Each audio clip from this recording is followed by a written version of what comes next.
기도하겠습니다. 하나님 아버지, 오늘도 하나님의 은혜 가운데에 이 하루를 시작하게 하심을 주님 앞에 고백하며 감사를 드립니다.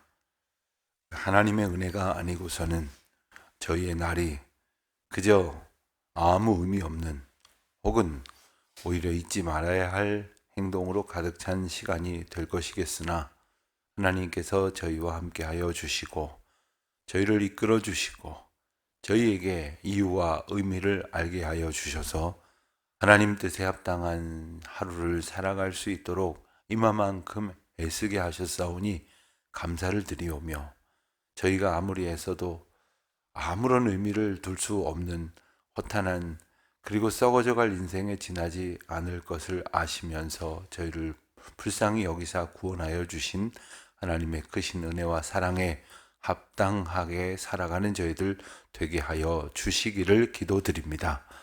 아버지 하나님, 저희 삶의 주변에 많은 일들을 보면 때로는 너무나 근심스러워서 저희들의 삶을 온전히 영위하지 못할 때가 많습니다. 근심하느라 잠도 못 자고 또 밥도 못 먹고 또 그리고 건강을 해쳐가며 그렇게 괴로워할 때도 참 많이 있습니다. 하지만 그 모든 일 가운데에서 하나님께서 우리와 함께하여 주심을 저희들이 잘 알고 있어야 함에도 불구하고 잊은 까닭이오니 성령 하나님 저희들을 도와주셔서 주님과 동행하는 은혜를 늘 기억하며 떠올리며 감사하는, 그리하여 평안을 누리는 이 하루가 되게 하여 주시기를 기도드립니다. 하나님, 저희의 개인적인 일들뿐만 아니라 가정의 일, 교회의 일, 그리고 저희가 살아가는 이 공동체의 일, 특별히 이 나라에 벌어지는 많은 일들을 보면 참으로 안타깝고 염려스러울 수밖에 없습니다. 하나님, 어찌하든지 하나님께서 이 나라를 바로 이끌어 가시는 계기가 되게 하여 주시옵소서. 저희 주변에 벌어지는 많은 일들, 또 언론이나 혹은 세상의 이야기들 속에서 들려지는 그 많은 일들을 통해서 죄를 볼 줄 알게 하시고 그 가운데 우리의 죄를 발견할 수 있도록 인도하여 주시사 회개에 이르고 사함받는 은총에 이룰 수 있도록 복내려 주시옵소서.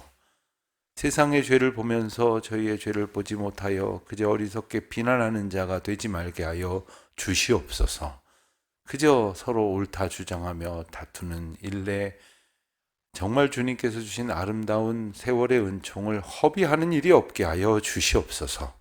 하나님, 특별히 이 나라를 불쌍히 여겨 주시기를 기도드립니다. 특별히 하나님께서 이 나라에 허락하여 주신 부흥의 역사는 예수님이 다시 오실 때까지 온 세계 오고 오는 모든 세대가 기억할 만한 하나님의 은총의 사건이었습니다. 또 우리 한국 교회가 기억하며 어려울 때마다 소망을 품어야 할 부흥의 놀라운 기억이었습니다. 그러나 그것을 어느새 다 잃어버린 채 마치 아무런 복도 받지 못했던 그러한 무리인 양 휩쓸려 살아가고 있지 않도록 주님 저희들을 깨워 주님의 은혜 안에 늘 거할 수 있도록 인도하여 주시옵소서. 지난날 저희 교회를 이끌어 주신 은혜를 기억하며 감사를 드립니다. 하나님께서 베풀어 주신 은택에 힘입어 이제 저희들이 새로운 예배당을 건축하는 과정 속에서도 참으로 어렵고 두려운 일들 가득하오나 용기 내어 순종함으로 담대히 나아갈 수 있도록 인도하여 주시옵소서. 하나님, 여러 가지 어려운 상황 속에서도 건축을 할 수 있도록 인도하여 주신 것은 이 어려움 가운데에서 주님만 의지하고 순종하라 하셨음을 깨닫게 하시오니 하나님, 저희에게 알게 하여 주신 대로 깨달은 대로 순종하는 자들 되게 하여 주시옵소서. 하나님, 저희 교회 학교 우리 어린이들과 청소년들, 우리 청년들 위해서 기도드립니다. 하나님, 어린 시절부터 주님을 알고 찬양하며 살아갈 수 있는 은혜를 베풀어 주신 주님의 사랑을 감사드립니다. 하오나 참으로 어지러운 세대를 살아가고 있사오니 주님만 바라보기에 참으로 세상에 더럽고 추하고 악한 것들이 우리 자녀들을 해롭게 하고 공격하는 일이 가득하오니 주여 저희를 불쌍히 여겨주시사 담대히 세상에 나아가 믿음으로 이겨낼 만한 주님의 사랑의 능력을, 그 기억을 충만하게 받게 하여 주시옵시고 받은 대로 간직하며 살아가게 하여 주시옵소서. 특별히 겨울성경학교 또한 겨울신앙수련회를 갖고 있는 각급 부서를 하나님께서 주장하여 주시고 일평생 기억할 만한 은혜의 감격을 누릴 수 있게 하옵시며 이 일을 인하여 수고하는 모든 교육자들과 선생님들과 봉사자들에게 하늘의 신령한 은혜를 덧입혀 주시옵소서. 저희가 봉사한다 하지만 사실 저희에게 더 큰 은혜 주시는 줄 잘 압니다. 잊지 말게 하여 주시옵시고 작은 수고 가운데에서 하나님의 놀라우신 은혜를 발견하는 기쁨으로 충만케 하여 주옵소서. 병중에 있는 우리 교우들 기억하여 주시기를 원합니다. 연로하신 어르신들, 병약한 성도님들, 거동하기 힘들어서 예배당 출입 잘 하지 못하시는 모든 분들 하나님의 사랑 가운데에 안보하여 주시옵소서.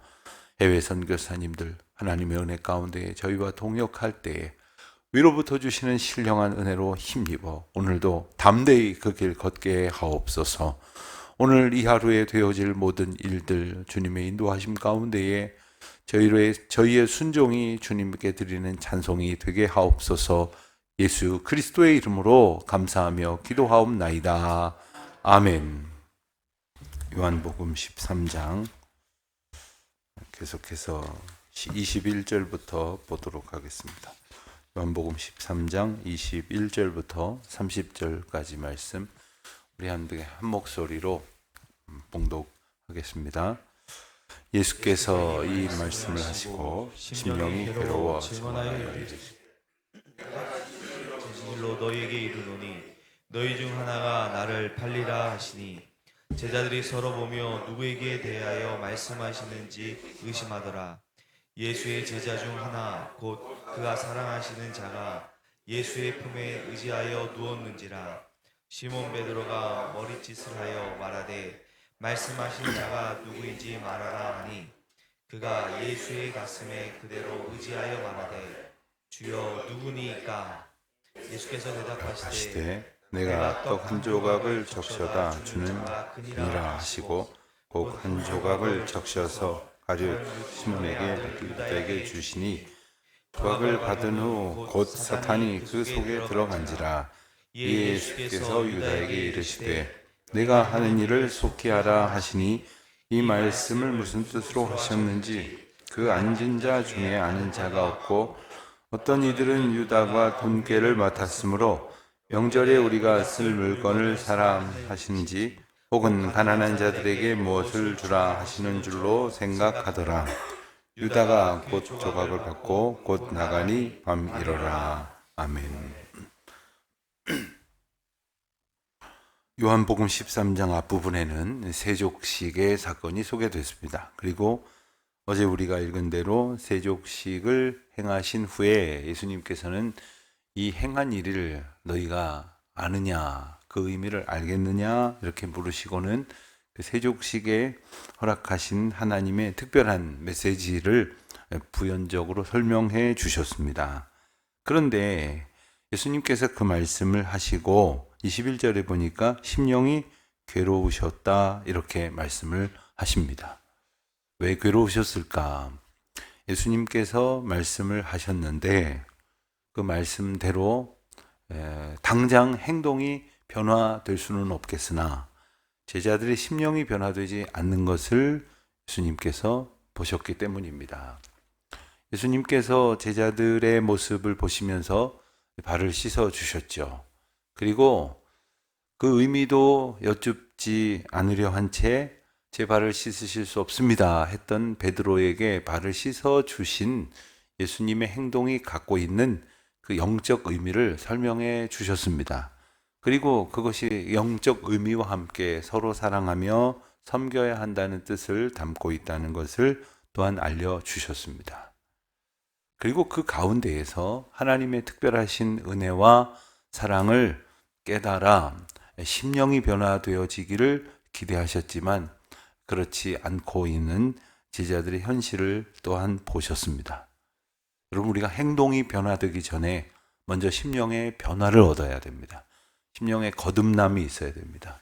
그렇지 않고 일어나는 행동은 진심이 담겨져 있지 않은 그냥 우연한 행동이거나 혹은 내가 뜻하지 아니한 행동일 수밖에 없습니다. 말씀을 듣고 우리 마음이 새로워지는 방법이 뭐겠습니까? 내가 생각했던 것이 있는데 그 순간에 그거 내버리고 주님 주신 말씀에 인도하심을 내 마음 가운데 채우는 것이죠. 아, 그렇다. 예컨대 이건 안 돼 하다가 예수님께서 주신 말씀으로 그래, 예수님 의지하여 해보자 한다면 마음이 바뀌는 겁니다. 여지껏 살아오면서 아무개 하는데 절대 용서할 수 없어, 이런 마음을 가지고 살아왔는데 주님 말씀을 듣는 순간 내 생각대로 그를 대할 것이 아니라 주님의 마음대로 누군가를 대해야 되겠다 하는 생각을 가지고 마음이 바뀌는 거죠. 그런데 제자들에게 있어서 여전한 그 형편을 보시면서 예수님께서 괴로워 증언하셨습니다. 특별히 예수님께서 말씀하신 내용은 내가 알고 있다. 무엇을 알고 있느냐? 너희 중 하나가 나를 팔 것을 알고 있다라는 메시지였지요. 우선 예수님의 말씀에서 우리가 알 수 있는 것은 예수님 다 알고 계셨구나 하는 겁니다. 예수님 다 알고 계시죠. 우리 하나님 다 알고 계십니다. 우리가 서로 잘 몰라서 그렇지 주님 다 알고 계시는 거죠. 두 번째는 너희도 이것을 알고 있으라, 알아야 한다. 너희도 알라라는 말씀입니다. 그러면 너희도 알라, 너희도 알아야 된다라고 말씀하신 이유가 뭐겠습니까?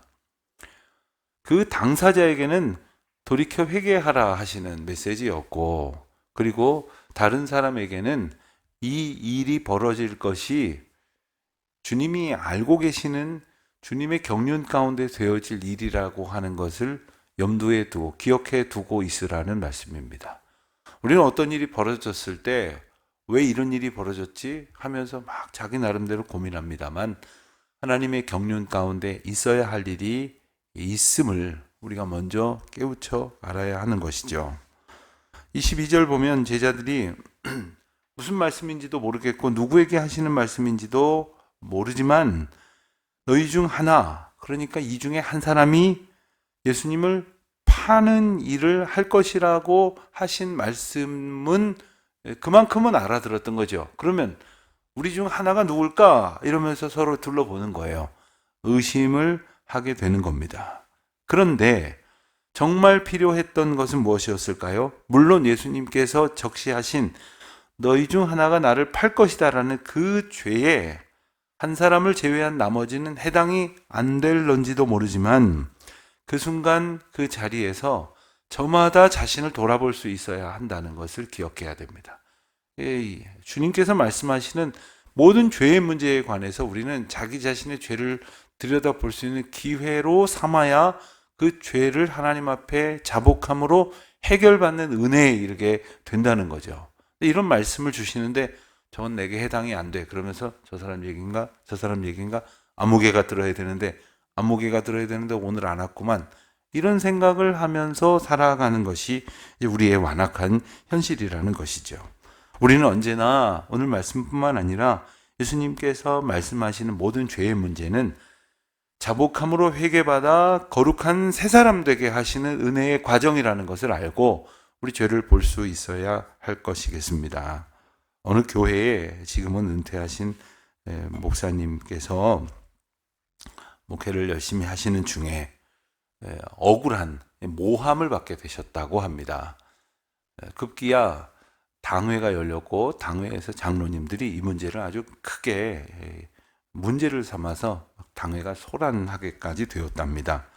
그런데 목사님께서 그냥 아무 말도 안 하시고 그냥 계셨대요. 그리고서는 이제 회의가 끝나고서는 이제 장로님들 중에 리더 되시는 장로님들이 목사님을 따로 찾아오셔서 왜 목사님 가만히 계십니까? 그 말이 사실입니까? 사실이 아니죠. 그런데 왜 가만히 계십니까? 저분들이 말하지 않은 죄도 사실 제게 있지 않겠습니까? 죄인더러 죄인이라는데 뭔 말을 하겠습니까? 저분들이 말하는 것 속에서 저 자신을 좀 돌아보는 중입니다. 이렇게 말씀을 하시더랍니다. 근데 우리는 보통 뭐라 그래요? 가만히 있으면 맞네. 이 말이 맞는구만. 뭐 이래가면서 또 다른 이야기를 할런지 몰라요. 그런데 우리 자신은 세상에 벌어지고 있는 이 모든 문제에 대해서 자기의 죄를 보고 회개함으로 자복하여 구원을 얻는, 사함을 받는 은혜에 이르지 못하면 이 세상의 모든 죄를 보는 것이 아무 의미가 없는 겁니다. 예수님의 이 사건은 사실 모든 사람들, 모든 제자들 앞에서 말씀하신 이유가 바로 이것이었습니다. 자, 그때 23절을 보니까 예수의 사랑하는 제자, 예수님께서 사랑하시는 제자가 이렇게 표현이 되는 사람이 등장을 합니다. 이런 표현이 요한복음에 몇 번 나오는데 성경학자들은 요한복음을 기록한 요한이 자기 자신을 이렇게 적시하기가 약간 어색하고 민망하니까 이런 식으로 좀 달리 표현을 했을 것이다. 그래서 요한일 것이다. 이렇게 보는 견해가 지배적입니다. 요한이 예수님 곁에서 의지하여 이렇게 누웠습니다. 예수님께 기대서 의지하면서 앉아있는 그때에 베드로가 머리짓을 해서 눈짓을 하고 머리짓을 이렇게 해가면서 요한에게 뭐라고 말하려는 것을 이렇게 전달을 합니다. 요한이 알아들었기에 이렇게 기록을 했지요. 예수님 말씀하시는 분이 누구야? 지금 누굴 얘기하시는 거야? 요한 정도 이렇게 예수님의 특별한 사랑을 받는, 누구나 그렇게 느낄 수 있을 만한 제자라면 알 수 있을 것이라고 생각해서 베드로가 이렇게 눈짓을 하고 머리짓을 하고 물었더니 요한이 예수님께 여쭙습니다. 주여 누구니까? 예수님 대답하시죠. 내가 떡 한 조각을 적셔 주는 자가 그니라 하고는 곧 한 조각을 적셔서 가룟 유다에게 주셨다 했습니다. 왜 떡을 주셨을까요? 그냥 얘다 이렇게 하셨으면 되지 왜 떡을 주셨을까요? 떡은 무엇입니까? 성찬식 때 우리가 늘 경험하듯이 떡은 예수님의 몸을 상징하는 것이요, 예수님께서 그 몸을 떼어 주시는 의미로 내가 너와 한 몸이다 라는 말씀을 주시는 거죠. 예수님께서 떡을 주셨다는 것은 단순히 누구를 지적하는 하나의 수단이 아니었어요. 한 번 더 확인을 시켜주시는 거예요. 내가 너와 하나가 아니냐, 내가 나의 몸을 나누어 입은 자가 아니냐. 그래서 한 번 더 회개할 기회에 이르도록 하시는 것이죠. 다 읽어서 아시겠지만 제자들은 지금 상황을 전혀 제대로 알아듣지 못하고 있어요. 그러니까 어떤 상황인지, 아마 어떤 사람은 그럴 거예요. 왜 난 떡 안 주고 저 친구만 하나 더 주시지 했을런지도 몰라요. 오래전에 성경 공부를 하다가 어느 권사님이 갑자기 목사님, 그 미운 자식 떡 하나 더 준다는 게 여기서 나온 거군요, 이런 말씀을 하시는데 저도 어이가 없어서 웃고 말았지만 생각해 보니까 여기에 그런 중요한 의미가 있어요. 여러분, 부모님이 미운 자식에게 떡을 하나 더 준다면 이유가 무엇이겠습니까? 부모님이 미워하는 마음을 자식도 느껴요. 사람은 다 감정이 있는 동물이고 감정을 알 수 있기 때문에 저 사람 날 좋아하는구나, 저 사람 날 별로 안 좋아하는구나, 미워하는구나 알지 않겠습니까? 부모가 미워한다 생각을 말할 정도라면 자식도 느끼겠죠. 관계가 어긋날 수밖에 없을 겁니다. 더 엇나가서 불효 자식 될 수밖에 없을 겁니다. 불효 자식 되면 부모가 자식으로부터 효를 받지 못하는 게 아니라 자식이 사람된 구실을 못하면서 살게 됩니다. 부모의 마음은 그게 안타까운 거죠. 그래서 부모 자식 간의 관계가 깨어지도록 두어서는 안 되겠다는 생각을 할 것이고, 얘야 내가 너를 얼마나 아끼는데 하면서 떡 하나 더 주는 거죠. 예수님의 말씀 가운데에는 유다를 회개에 이르도록 다시금 굳게 붙들어 주시는 영적 의미가 담겨져 있습니다. 그런데 유다는 생각을 했겠죠. 뭐 하시는 거지? 왜 공개적으로 나를 콕 집어서 말씀하시지? 이것을, 그 떡의 의미를 생각하고 예수님께서 다시금 그럼에도 불구하고 나를 정신을 똑바로 차리게 하시는 이유라고 생각을 못했던 까닭이 설명이 됩니다. 27절에 보면 조각을 받은 후 곧 사탄이 그 속에 들어간지라.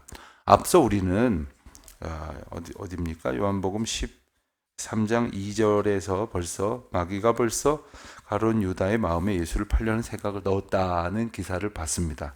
그러니까 27절에 가서 사탄이 그 유다의 마음에 들어가기 시작했다는 뜻이 아니고 이미 들어찬 그 마음을 가득 채웠다는 뜻이 됩니다. 그러니까 사실 유다에게 그런 마음이 있었을 때 예수님께서 보이셨던 행동이나 주신 말씀을 가지고 정신을 차렸어야 하는데 그 기회를 오히려 잃어버리니 그 마음이 주님의 말씀으로 마음을 채우려고 하지 않았으니 사탄이 그 틈에 더 왕창 들어가 버리는 거예요. 가득 채워져 버리는 것입니다.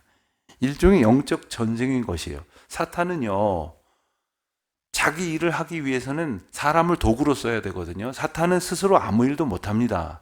사람이 도구가 되는 것인데 그 도구가 되려면 그 사람의 마음에 들어가고 생각 속에 들어가서 그를 조종을 해야 되거든요. 그런데 자, 누구 생각에 들어갈까? 누구 마음에 들어갈까? 아마 아침에 되면 우리도 눈을 뜨면서 교회를 가고 오늘 하루를 기도로 살아갈 것처럼 아마 아침이 되면 사탄도 오늘 누구 마음에 들어가서 내가 할 일을 할까 할 것입니다. 그럼 누구 마음에 들어가겠습니까? 들어갈 만한 마음에 들어가려고 하지 않겠습니까? 전에도 한번 그런 말씀 드렸지만 흙바닥에 돌이 이렇게 하나 박혀 있으면요, 사람이 버릇이 참 희한해요. 그 돌을 툭툭 차보려고 해요. 그러다가 이게 돌이 빠져나오겠다 싶으면요, 그걸 집요하게 끝까지 발길질을 해가지고 그걸 이렇게 빼내려고 하는데 한두 번 찾는데 이게 깊이 박힌 것이나 적지 않은 크기의 돌이라 그러면 아무리 흔들어봐야 내 발만 아프거든요. 그럼 하지 않습니다. 사탄도 마찬가지예요. 이런 영적인 싸움의 원리를 우리가 보게 되는 거죠. 여기 중요한 죄와 사탄의 그 연관, 관계가 나옵니다. 이 죄의 속성이 뭡니까? 또 그 죄를 일으키게 만드는 어떤 그 패러다임이 뭐겠습니까? 우리가 사실 사탄의 도구가 돼서 죄를 짓게 된다면 우리가 새로워질 수 있는 방법은 죄를 물리치고 죄를 쫓아내고 그 죄를 회개하는 길밖에 없습니다. 그러면 정결케 된 우리 자신이 남을 거예요. 그러니 사탄에게 지금 이제 그 마음을 빼앗기게 된 가룟 유다가 예수님께서 그에게 떡을 주시면서 내가 너와 한 몸이라는 것을 다시금 일깨워 주실 때 했어야 할 일은 그 마음 가운데에 사탄의 공격을 물리칠 수 있도록 주님을 의지하는 일이죠. 주님을 의지하지 않으니까 사탄에게 더 강하게 지배를 받았고, 그렇기에 그는 그 자리를 벗어나면서 완전히 사탄에게 종속된 그런 모습을 보이고 있는 것입니다. 여러분, 우리가 이 말씀을 의지해서 기억해야 될 것이 있습니다. 우리 안에 언제나 이 나쁜 생각들이 들어오고 그 나쁜 마음들이 들어오면서 나쁜 행동이 나오는 것인데, 이걸 물리칠 수 있는 방법은 그 죄된 사탄의 마음과 속성을 물리칠 수 있도록 성령의 충만함을 받으라는 거죠. 성령으로 계속해서 묵상하고 생각하는 것이죠. 내 마음에 조금 정말 이런 생각을 가지면 안 되는데 하는 마음이 들 때마다 말씀을 붙들고 기도하고 주님을 의지하는 그런 믿음의 삶을 살아갈 때에 어떻게 되겠습니까? 죄가 물리쳐지게 될 것이고, 그리고 회개의 이름으로 정결케 될 것이고, 그리고 하나님의 형상대로 지음받은 거룩한 자아가 온전히 정결케 되어지지 않겠습니까? 그러한 영적인 도식으로 살아갈 수 있도록 해야 합니다. 자, 그런데 한 가지만 더 말씀을 드린다면, 그리고 나면 어떻게 되겠습니까? 자, 죄를 몰아냈습니다. 죄된 생각도 지금 쫓아냈습니다. 그러면 어떻게 되겠어요? 회복된 자아가 있겠죠.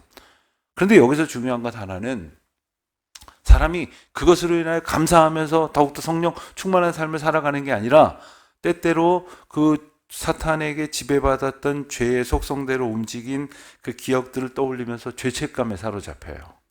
사실 이게 죄책감 또한 사탄이 주는 마음이거든요. 사탄이 우리 마음 가운데 크게 자리하지 못해서 별일을 하지는 못하지만 우리의 마음에 이렇게 콕콕 찌르는 일은 얼마든지 합니다. 그래서 그럴 때마다 우리의 마음에 남아있는 한 조각 사탄의 생각들이, 아니 지난번에 죄진 거 기억 안 나? 뭘 얼마나 거룩하게 되겠다고? 무슨 어떤 거룩한 일을 하겠다고? 당신 죄인이었던 거 기억 안 나? 이런 마음으로 우리에게 이제 또 공격을 하는 거죠. 그래서 그 마음 한 조각까지도 물리칠 수 있기 위해서는 더욱 성령을 의지하는 삶을 살아갈 수 있어야 할 것이겠습니다. 자, 이제 29절 말씀을 보면 예수님께서 유다에게 앞서 27절에 내가 하는 일을 속히 하라 하신 그 말씀을 여전히 바르게 이해하지 못하고 있는 제자들의 한계를 보게 됩니다.